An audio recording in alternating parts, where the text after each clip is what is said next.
One thing I absolutely love is a good old keepsake box.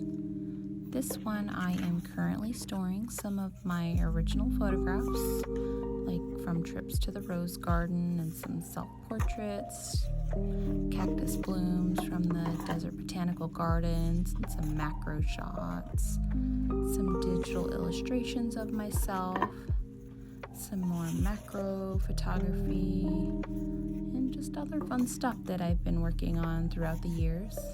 And I just love having them all together and just to be able to sort through them just like this.